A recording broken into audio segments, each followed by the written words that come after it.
At a family dinner, my father-in-law placed a thick manila folder in front of me, straightened his tie, and said in a voice loud enough for everyone at the table to hear, "Since you have proven yourself incapable of being worthy of this family, this marriage is over." I opened the folder slowly. Divorce papers. Clean, professional, already notarized. My wife, Elena, sat across from me and studied her wine glass like it held the secrets of the universe. Her mother dabbed the corner of her mouth with a linen napkin and looked away. I picked up the pen that had been placed beside the folder. They had even thought to bring a pen, and I signed every single page without saying one word, because I already knew exactly what was about to happen next. If you enjoy dramatic stories like this, make sure to subscribe to Francisko's Stories for more, new stories every week. Now, let me tell you everything. My name is Daniel Marsh. I grew up in a small house on the edge of a working-class town where the biggest Friday night event was a high school football game. My father worked at a distribution warehouse for 31 years. My mother cleaned office buildings on the night shift until her knees gave out. They were honest people, quiet people. People who believed that if you worked hard and kept your word, life would treat you fairly. I carried that belief into adulthood. I studied engineering on a partial scholarship, and loans I spent a decade paying back. I built a career slowly, methodically, the way my father taught me. Not flashy, not fast, but real. I met Elena at a conference in Chicago 7 years ago. She was presenting a paper on urban infrastructure. I was there representing my firm. She was sharp, funny in a dry way that caught me off guard, and she had this habit of tilting her head slightly when she was thinking hard about something.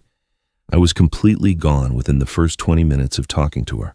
What I did not fully understand at the time was the world she came from.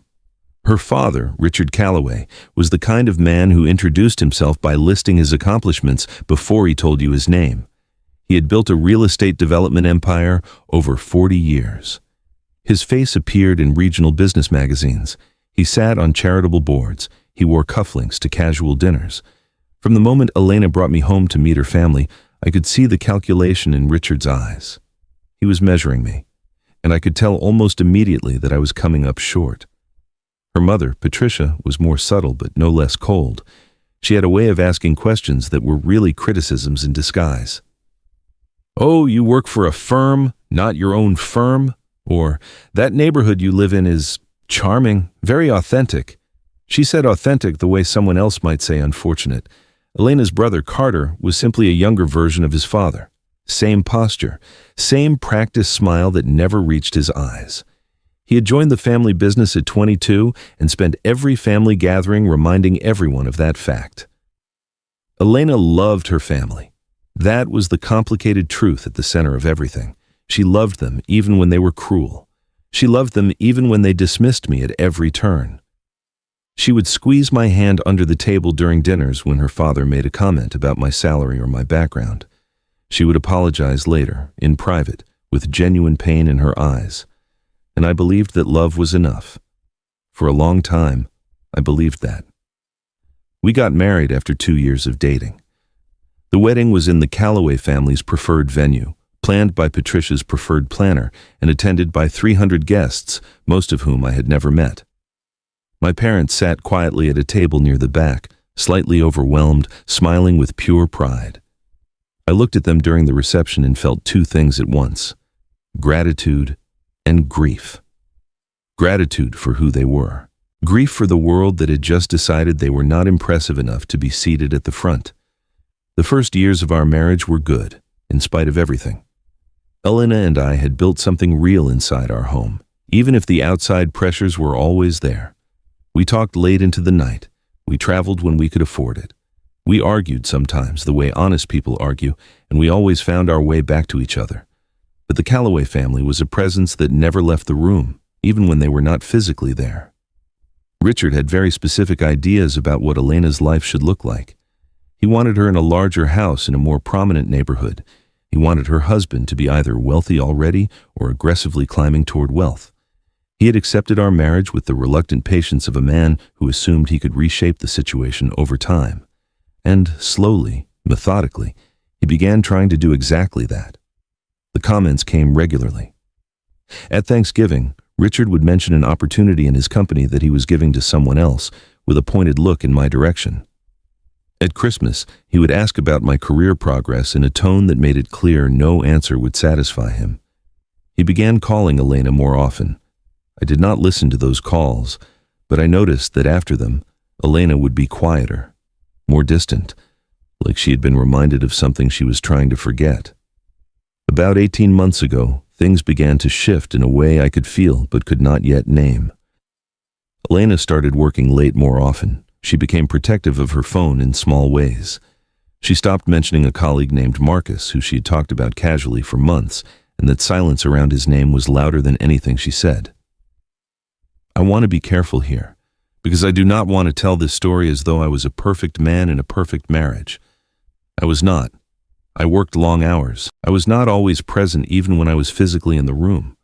I sometimes let the weight of feeling like I was never enough for her family settle into a silence between us that I should have broken sooner.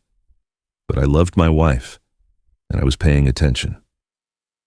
About 8 months ago, I found out the truth. Not through confrontation or confession, through a document. I was looking for our car insurance paperwork in the home filing cabinet when I found a folder I did not recognize. Inside was a letter. It was from a private medical clinic, addressed to Elena, dated 4 months earlier. It was a confirmation letter for a procedure. I stood in the hallway for a long time holding that letter. We had been trying to have a child for 2 years. Elena knew how much that meant to me. We had been through tests, appointments, conversations about timelines. She had told me, as recently as 6 months before, that she wanted to keep trying, that she was hopeful. The letter in my hand told a different story. It told me that Elena had ended a pregnancy 4 months ago, without telling me. I put the letter back exactly where I found it. I went and sat on the back porch for 2 hours, and then I started thinking very clearly. I hired a private investigator 3 days later, not out of rage, out of the need to understand the full shape of what I was dealing with before I made any decisions. Within 3 weeks, I had everything I needed. Photographs, financial records, a paper trail that told a story far more complicated than I had imagined. The pregnancy had not been mine. Elena and Marcus had been involved for nearly a year. The procedure had been arranged quietly and paid for with money moved through a personal account Richard Calloway had set up for Elena years ago, an account I had never known existed. An account that had also been used to pay a real estate attorney, as it turned out, for consultation on asset protection. They had been planning the divorce before I had any idea there was a divorce to plan. I sat with all of this information for weeks. I told no one. I went to work. I came home. I had dinner with my wife and listened to her talk about her day. I smiled at the right moments. I asked questions. I was, from the outside, completely normal. Because I was waiting. I was waiting for them to make their move so that mine would land at exactly the right moment. The family dinner was Richard's idea. He called it a quarterly family gathering, something he did 4 times a year at his estate. But Elena had mentioned it with a particular tone that told me this one was different. There was something careful in how she brought it up, something rehearsed. I confirmed the date with my attorney the day before. I made sure everything was in order. I wore a simple dark suit.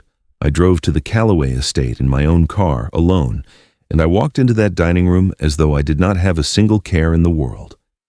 The table was set for 8.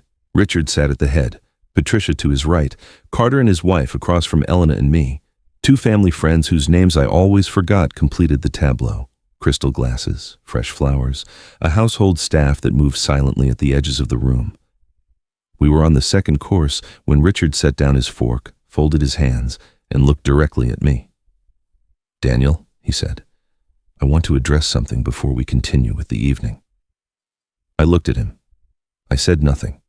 I held my wine glass loosely and waited. "This family has given you every opportunity to rise to the occasion. We welcomed you. We gave you time. And it has become clear to all of us that you are simply not the right fit for Elena or for what this family represents." He nodded to Carter, who reached under the table and produced the manila folder.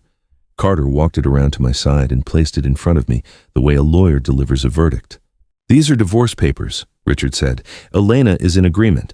We ask that you handle this like an adult, sign where indicated, and we can all move forward with dignity. I looked at Elena. She looked at her wine glass. I looked down at the folder. I opened it. I read the first page slowly enough that the silence in the room became uncomfortable. Then I picked up the pen that was sitting beside the folder, and I signed. Page after page, steadily, without a trembling hand, without a word. I heard Patricia exhale quietly, as though something tense had resolved itself. I heard Carter shift in his chair. I heard one of the family friends clear his throat softly. When I finished, I closed the folder and placed the pen on top of it, and then I reached into the inside pocket of my jacket and I placed my own folder on the table. Richard frowned. "What is this?" "Go ahead and open it," I said. He did not move, so I opened it myself and slid the first document across the white tablecloth toward him. "That," I said, "is a laboratory paternity report. The sample collection was done 6 weeks ago with the cooperation of a clinic I retained independently. The report establishes with a 99.97% certainty that a pregnancy terminated at a private clinic 4 months ago was not conceived by me." The room went completely silent. I slid the second document toward the center of the table. "That is a 12-month record of communications between Elena and Marcus Teller, her colleague, obtained legally through a process I will not bore you with tonight. It includes dates, locations, and financial transactions, including the one that connects to the account you set up for Elena, Richard. The account that was also used to consult an asset protection attorney before I had any knowledge of these proceedings." Patricia's hand went to her chest. I slid a third document across the table. "And that," I said, "is a filing receipt. 3 days ago, my attorney filed a petition citing marital misconduct and financial concealment. In our state, that changes the asset division picture considerably. The house we purchased together, which Elena's family contributed to with a gift that was documented as unconditional, is addressed in detail in the filing." Richard stood up. His face had gone a particular shade of red. "You do not come into this home and—" "I came into this home because I was invited to dinner," I said, and I was surprised by how calm my voice sounded. "I came into this home for 7 years every holiday and every occasion you required my presence at. I shook your hand when it was offered, and I sat quietly when I was dismissed, and I loved your daughter honestly and completely. I did everything right, Richard, and it still was not enough for you, because nothing was ever going to be enough. You decided who I was before I ever sat at this table." I looked at Elena then. She was crying silently, and I felt something crack open in my chest, because even then, even in that moment, part of me wished she had just told me the truth. "I am not doing this to destroy you," I said to her, and I meant it. "I am doing this because I deserve to walk away from this with what is mine, and I will." Carter started to speak. "You think a paternity report is going to—" "Carter," I said, "I have been very patient with you for a very long time. Tonight is not the night to test that patience further."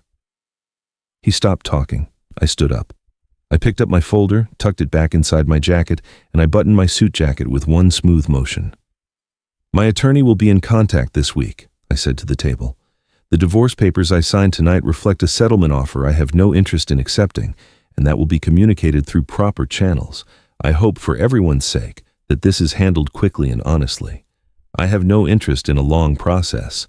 I turned to Richard one last time. "You placed that folder in front of me tonight because you believed I had nothing. You believed a man like me, from where I come from, could be handled easily. I want you to understand something." I paused. "My father worked 31 years in a warehouse, and he never once treated another human being as less than. He never once made someone feel small to make himself feel large. He is 10 times the man you will ever be, and I am proud to be his son." I walked out of that dining room, through the entrance hall, past the oil portrait of Richard Calloway that hung above the fireplace, and out the front door. The night air was cold. My car was in the circular drive where I had parked it. I sat inside it for a moment and let myself breathe, not in triumph, not in grief, just in the quiet recognition that something had ended and something else could now begin. The legal process took 7 months. My attorney was very good. The financial concealment argument held. The asset division was significantly more favorable than what Richard had arranged in those papers. I kept the house. I started over in it slowly, room by room, painting walls and replacing furniture until it felt like mine alone. I never spoke to Richard Calloway again. I heard through a mutual acquaintance that the story of that dinner spread quickly through their social circle, and that Richard had spent considerable energy trying to manage the narrative. He did not succeed entirely. Elena reached out once, 6 months after the dinner. A short message. She said she was sorry, that she had not been strong enough to be honest with me, that she had convinced herself, with her family's encouragement, that what she was doing was the only way forward. She said she hoped I was well. I read the message 3 times. I thought about a reply for several days. Then I put my phone down and went for a long walk. I think about my parents sometimes when I drive past their house or hear a song that reminds me of growing up. I think about what they built with what they had. No estates, no crystal glasses, no portraits in entrance halls, just 2 people who kept their word and showed up and treated the people around them with basic dignity. That is the inheritance they gave me. Not money, not status, not a seat at a table where I was always being evaluated and found lacking. They gave me the knowledge of who I am. And that night, at Richard Calloway's dinner table, I finally understood that knowing who you are is the most powerful thing you can carry into any room. I walked out of that house with nothing they had tried to take, and I walked out with everything that mattered. That is the end of today's story. If this moved you, share it with someone who needs to hear it.